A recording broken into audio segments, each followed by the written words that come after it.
Beautiful, beautiful. I want you to write down 3 things for me, please. I want you to, first of all, write down the word perspective. Perspective. And the word after that, I want you to write, underneath it, vision.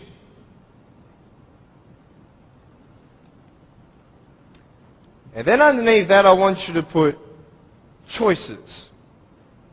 So perspective, vision, and choices. This is what I'm going to be speaking about. I'm going to be real with you and start from the beginning. I was born in a blessed country. I was born to parents with the support I needed. You see, when I was born, it was such a tragedy. It was such a great shock to everybody. We had ultrasounds done when Mum was pregnant with me. I was her firstborn. And my mum made sure that we had the best doctors in Melbourne. My mum was a nurse and delivered hundreds of babies before I was born. She knew exactly what to do and what not to do in her first pregnancy. Yet, having all these precautions, this happened. And anybody who saw me and saw my parents automatically thought that, hey, this is a bad thing. And I mean, for anyone to say that would be a good thing, that is not sane. That would be insane. To say that, hey, congratulations, your baby's born without arms and legs. It was such just a pause in their life where they couldn't breathe. They couldn't fathom. What kind of life is their firstborn son going to live? Without arms and legs, he can't even feed himself. He can't even dress himself.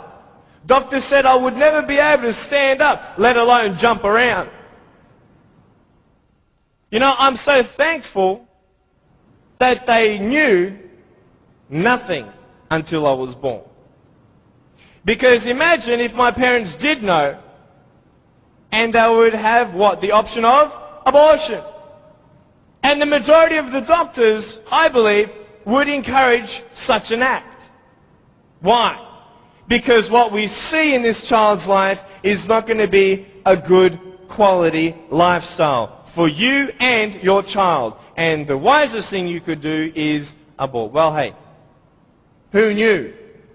Who knew that I would become a 23-year-old professional motivational speaker, speaking to 1 million people all around the world, starting schools in third world countries, building hospitals in the future and orphanages and all that stuff. We sponsor 43 kids who don't have food, fresh water and all that sort of stuff. And that's just the beginning. I'm a real estate investor. I'm a stock market investor. I love options trading. That's becoming one of my professions. I love real estate investing. I love the fact that we can make money doing real estate developing. Make our money, make more money. I love that fact. I love the fact, though, above all, that I can give the world something that others cannot.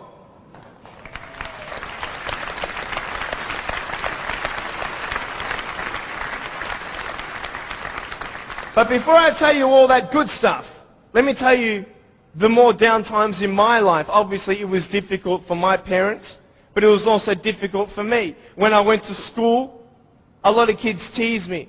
A lot of kids put me down. It was very difficult at starters to find friends because everybody would look at me and think, well, maybe he also has a mental disability, and then people don't know how to approach me.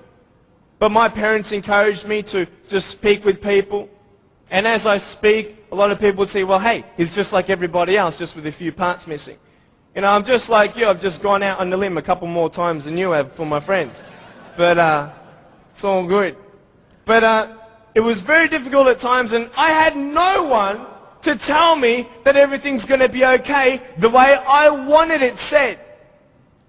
Because the way I wanted it said was I wanted to be able to believe someone when they said, Nick, it's okay.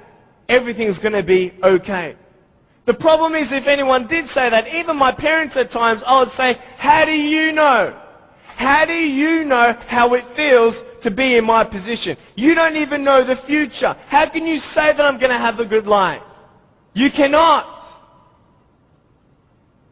Last January, within 3 weeks, 3 of my family members died. January 2005. My uncle, my grandfather, and one of my cousins. The day after my grandfather was buried, my uncle, 53-year-old man, had a heart attack, died. 5 days before he died, he was at the doctor's and everything was fine. What can you tell me to encourage me? Can you tell me anything? Only if you've been through it. And this is what I'm here about. I want to tell you, I was depressed. I had suicidal thoughts at the age of 8. I had this massive list of all the things that I couldn't do and I'll never have in life.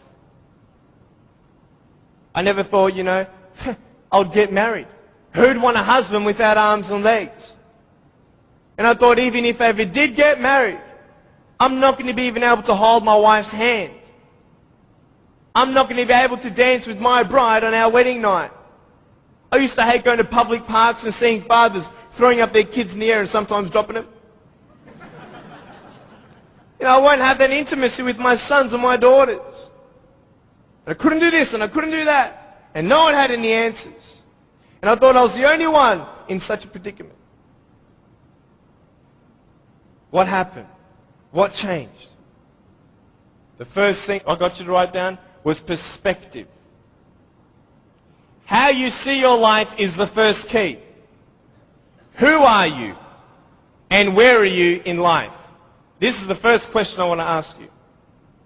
Even though the world can look at me, they can say, well, a guy having no arms and no legs, his potential is not unlimited, but limited. His potential, just because he has no arms and no legs, humanly speaking, in our logic, he's not going to be as successful as everybody else. Really? Why? Because of his disability. Really? What is a disability? Have you ever thought of that? A disability. I'll tell you what a disability is. Something that would hinder you to achieve something. Now, just because I have no arms and no legs, it doesn't mean that I can't be successful. It doesn't mean that I can't do a business degree like I've done, a Bachelor of Commerce in Financial Planning and Accounting. That didn't stop me. Then what really stops you? Your mind. The way you see your life and where you are going will determine how successful you will be in life. I could say, yeah, I'm a guy without arms and legs, but what? I have my little chicken drumstick. Don't ask yourself and see what you don't have, see what you do have, and then say, okay, this is where I am. But don't limit yourself to say, well, if only I had this, or if only I had that. You can think of all the things that you don't have, but I want to ask you, is that really constructive? No. Why? Because no one can turn back time. It's up to you with what you do with today. Your priorities, your daily agenda will determine how successful you are. You want to know something? I started to be thankful. Thankful? Why, Nick? How could you be thankful? My mum showed me a newspaper article of a young man who had a disability, not similar to mine, but it was also unexplained medically. And I thought, you know what? I'm not the only one with something to bear. But I'm telling you, this perspective is everything. Giving yourself enough credit. Write this down. Give yourself credit. Even if the whole world told me that, Nick, you have no arms and no legs, you're not good enough, you're not going to reach your fullest potential, and even if you do, it's not going to be compared to anybody else's potential because you have no arms and no legs. Even if the whole world has that discouragement on you or their view on you, you don't have to believe them.